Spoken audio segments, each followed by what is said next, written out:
Hi everyone, welcome back to my next video. Today we're going to meet Lisa, who is in this really nice Nissan NV 2500. And you are on YouTube, Yes. isn't everyone? Yeah. And so tell us your YouTube channel. I'm Vacay Vans on YouTube, Instagram, a blog, all of the things. Vacay Vans. And so you're young, you're not quite old enough to be retired, I'm assuming. And so how are you supporting yourself on the road? So I was an attorney, and I did not love doing that. I kind of did that because I followed the path of success that I thought was the path that we were all supposed to go on. And I never really questioned it until I found myself as an attorney and realized here's that success, here's that thing I've been fighting so hard for, and I'm not happy at all. I'm working nonstop to support a life, to buy things, and I can't enjoy the life that I'm working so hard for. It just is this sort of cycle that I found myself in that just wasn't making me happy.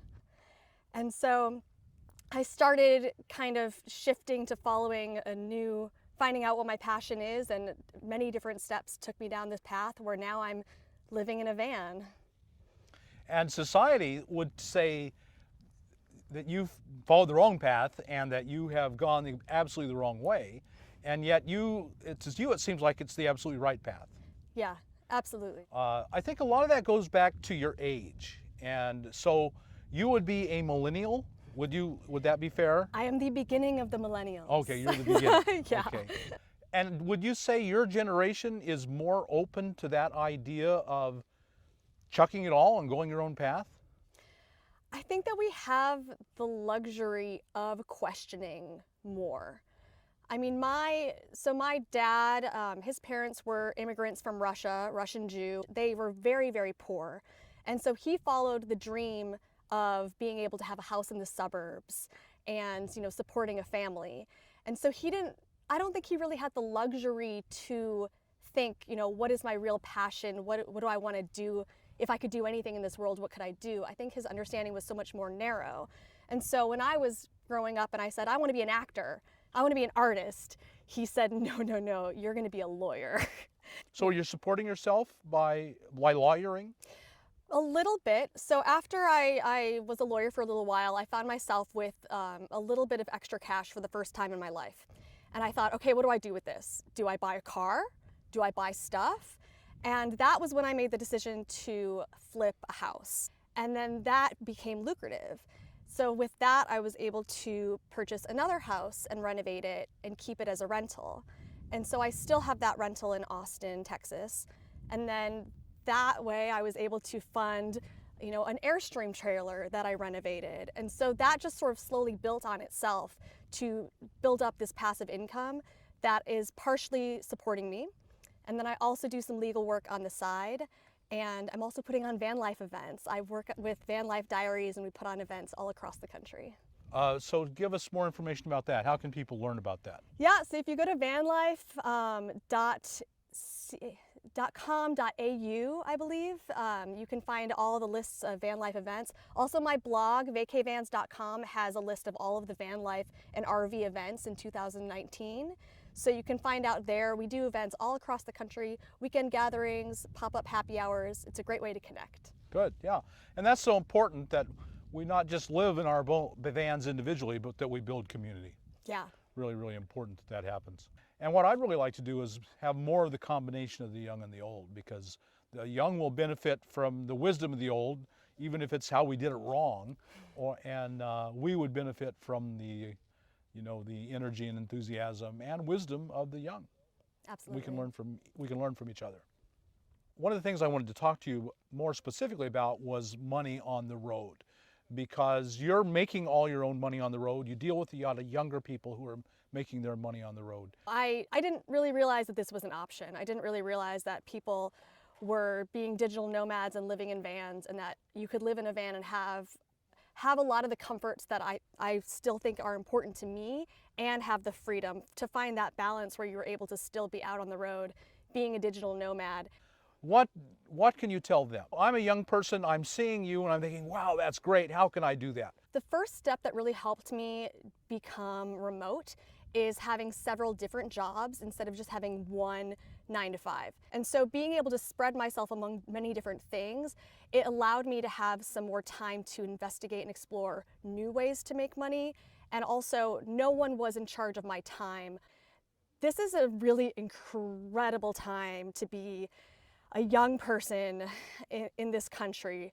I mean, this is really the digital nomads and the opportunities that you have to work abroad, to work online, are amazing. There's so many different websites that you can get contract work. You can also get work if you go on the road, like if you're working at a campground or a national park. I think it's important to know how you're going to make money. Right. You know, I think a lot of people just save up and then they hit the road, but you're always going to have bumps along the road. You're going to have breakdowns. Right. You really need to know how there's still going to be money coming in. And so I think that if you use websites like Upwork.com, there's a whole bunch of different resources for ways to make money on the internet. And one thing people need to understand is you worked really, really, really hard. This wasn't, just fell in your lap. How did you pay for law school? Well, I paid for all my undergrad, and then law school I got some scholarships, but I took out loans. I walked out of law school with $100,000 in debt. Wow. I've been paying it for 9 years, and it's $120,000 right now. So I save money, and then I find myself with a small chunk of money, and I think, okay, what can I do with this? Should I put it towards my debt where it's not even going to make a dent? It might not even pay off the interest.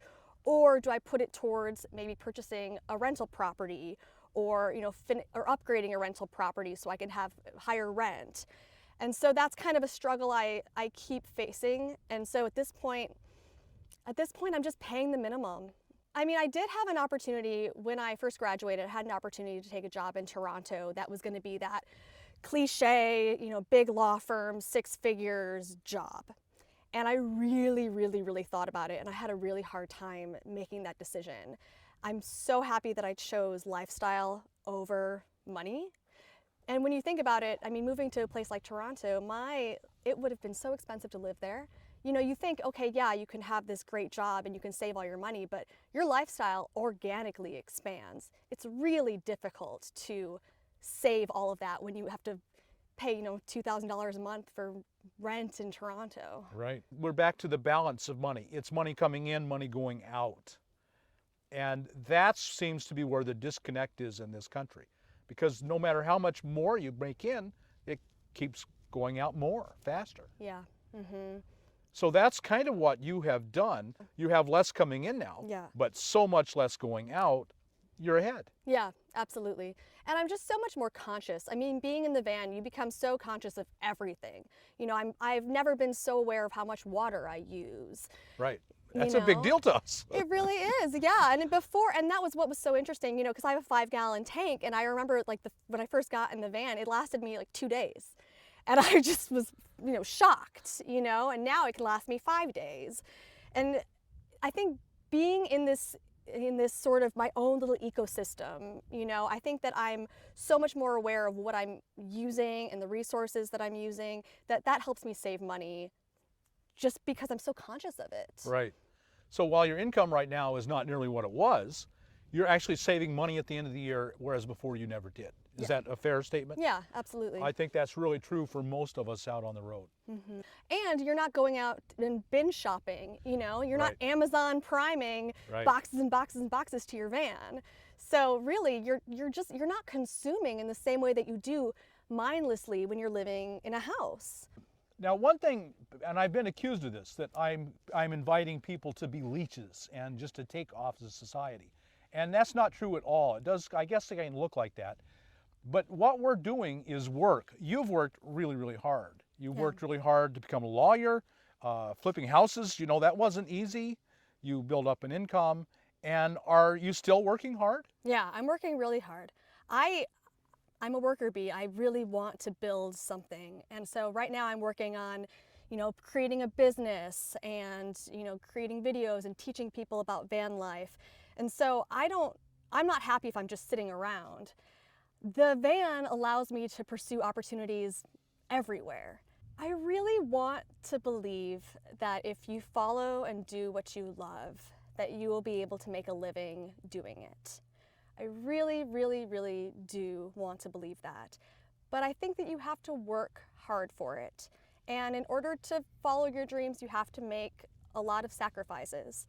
And so I don't want people to think, oh, I'm just going to live this great life and move in a van and just explore the country, because that's not what my life looks like at all. I work a lot. I drive a lot.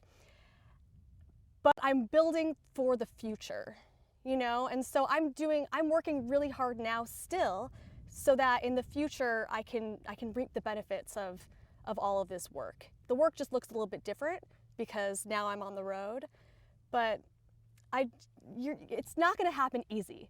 I mean, when you do have time, you can go and enjoy yourself and do things you want to do.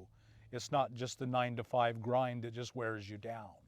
Yeah, absolutely. And when you don't have a mortgage or rent, I mean, that is a lot of money that all of a sudden you can do something with. Mm-hmm. You can actually save that money. And the van, it just makes it so much easier to save because you're not purchasing the same way. You don't have space for the stuff. Right. You have to be a minimalist. You're forcing yourself to be. So you're going to save more money as long as you don't drive too much. Sometimes my gas is like the amount of rent, but but that's my fault. I say yes to too many opportunities all across the country. And you're living. You're not just living for your golden years. You're living today and enjoying today. Yes, you're working hard, but you're enjoying today at the same time. Yeah, absolutely. I'm doing things that I love now instead of like work in the sense of where I'm making someone else rich. Instead of paying a landlord, someone's paying you rent and you're saving and living in your van on it. Mm-hmm. So that is a really good thing.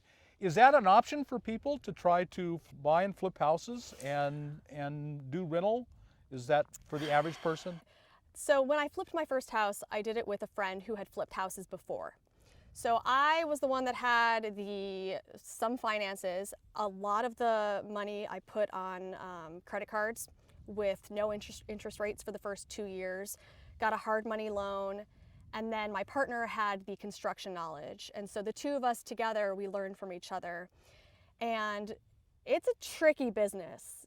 I definitely would have to go much more in depth on this to give someone some good information and insight about it, but it's difficult and it's a tricky business for sure. If you can afford to buy an affordable house in a town that there's a lot of college kids where you're going to have reliable rent, I think that's a great idea and a really great investment. It doesn't mean that you have to live there.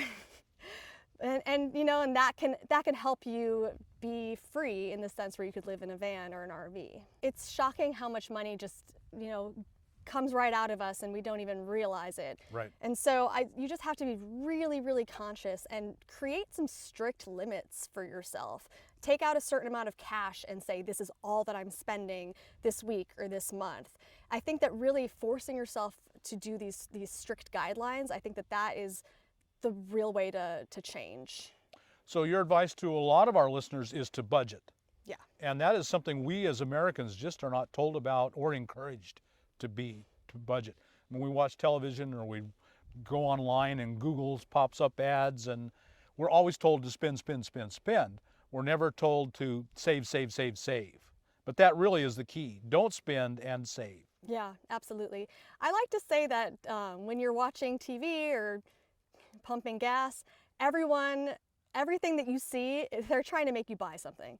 Everyone is trying to sell you something. And so just really question everything that is being fed to you, because we don't realize how much we're trying to be controlled. Right. Every minute of every day anymore. Yeah. And that's why being in a van and going in the middle of BLM land, in the middle of nowhere, is so refreshing, because you kind of can question everything around you. You can create your own space and reality. And then you start to realize all of these voices, all these things that are coming in from the outside that are telling you, to spend, and, you're not good enough, you need this, you need that. Like, that really is society. People are trying to make money off of your insecurities. Right, absolutely. Your fear Yeah. and insecurity. Yeah. And that's really, as a solo female traveler, that's a thing too. You know, there's a lot of fear-based questioning and focus on solo female travelers. You know, are you afraid to be out there all alone? The world is such a scary place. And I really feel like that's like sort of a conspiracy. Yeah, to keep you in your home, keep you working, keeping you a good, productive citizen. That's our favorite saying in this country. Yeah. You're elite. You're either a leech or a good, productive citizen. Yeah. You're not happy. No one cares if you're happy. Just are you a good, productive citizen? Because otherwise you're escaping, and Right. and that's just not true. Right. So many people have never learned how to budget. Yeah. They just fall prey to the advertising. Any suggestions on how to learn to budget? If you're trying to learn to budget, I would say to do a full freeze. Just stop. Just do a full freeze and maybe try for a week and just stop buying everything and think, okay, before you make any purchase, think, do I need it? Not do I want it, not would it be nice to have, but do I need it? Try to do that for a week, and it's gonna be, and I'm saying it dramatically, you know, like buy gas if you're out of gas, buy food, but don't buy anything else. Don't buy any beauty products. Don't go out. Don't, you know, go out to the bar and buy a beer. Just don't. Just try for a week and kind of do, it's kind of like a fasting, right? You know, Yeah. like you kind of do this extreme thing, and then it kind of makes you realize like, oh, maybe I don't need to buy all those things that I thought I needed. You know, I think personally for me, it's got to be like a dramatic, you know, full stop in order to reset and recalibrate, you know, want versus need. Do you keep a budget of some kind? Yeah, so I use mint.com. That has that kind of monitors all of your spending on your card if you use your debit card or credit card. I do monitor things, you know, my bank online. There's lots of resources like that I think are really helpful because they categorize the amount of money that you're spending. I think it's really a change in mindset. You know, you just have to become more cognizant of what you're actually spending, and you'll realize that you have so much more finances and more funds than you thought that you did. So after you kind of do this freeze, you're going to learn where your money's going and what you're doing. And so that's really something that you can look at that, and you can apply that to your lifestyle and your mindset moving forward. So I think a lot of the difference between my generation and yours is, for my generation, success was defined. The American dream was success and everything else was failure. And it seems like that isn't the way it is for your generation. Right. Yeah. Yeah, we are redefining success. And I really think that instead of valuing dollars in a bank, we're really valuing time and, you know, real human connections and experiences. And so we are now focusing on being time rich instead of financially rich. And I really believe that that is leading to happier and more fulfilling lives. The old argument is that we're all leeches, us YouTubers in particular. People love to hate YouTubers. I don't know why. YouTube is rough. And yet you've worked hard your whole life. And you've created a wonderful life, and it looks easy, but you've worked really hard. Yeah. And now you're getting some of the reward. Yeah. Yeah. And still working hard. Yeah. Yeah.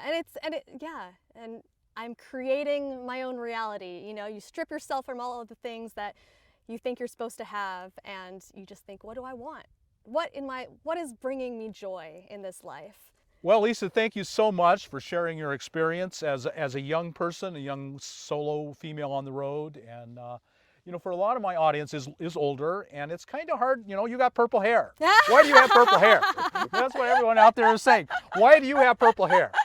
Because I can do whatever I want, because you know? You can. Yeah, well, that was yeah, absolutely. This was after the law. I'm like, screw it. I'm moving into a van, doing what I want. If you can live in a van, you can have purple hair. Yeah. But you know, we have our generations, I think, are those of us who are older and moving into vans, and you that are younger and moving into the vans. Yeah. We have so much more in common than we have in difference. I think we really need to embrace each other as a community. We need your energy, and I think you might need some of our wisdom. if nothing else, how not to do it wrong, because we've done it a lot wrong. Yeah. So I'm really thankful. Thank you for sharing Yeah. your experience with us here. Yeah, thank Yeah. you so much. I This has like been your purple hair. wonderful. You know, well, that's the thing is when I was a lawyer, I always thought, oh, I love all those people with tattoos and colorful hair, and you know, when people are expressing themselves creatively, like that always gave me energy. But I never was one of those people. And then this time last year, literally a year ago yesterday, I dyed my hair and I said, screw it. I'm gonna look how I want and be who I want. And you know, to a degree, this life requires saying, screw it. Yeah. You Seriously. move out of your house into a van, you're saying, screw it. Yep. And if you can say it about that, I guess you can say it about your hair. You gonna dye your hair? No, I don't think I will. But but everyone gets mad at me about the length and how long my hair is and how scraggly in my beard, and I hear a lot about that. So yeah, that's kind of a screw it. I'm not cutting my hair because you want me to. Yeah, screw it. Yeah. So maybe that's the title of this video. Screw it. Okay. Well, Oh, I love it. however you define screw it for you, I hope you got something out of this video, and I'm pretty sure you did. Hopefully you got a laugh, if nothing else. And if you did, like us on YouTube, subscribe to the channel, hit that thumbs up button, and we'll talk to you later.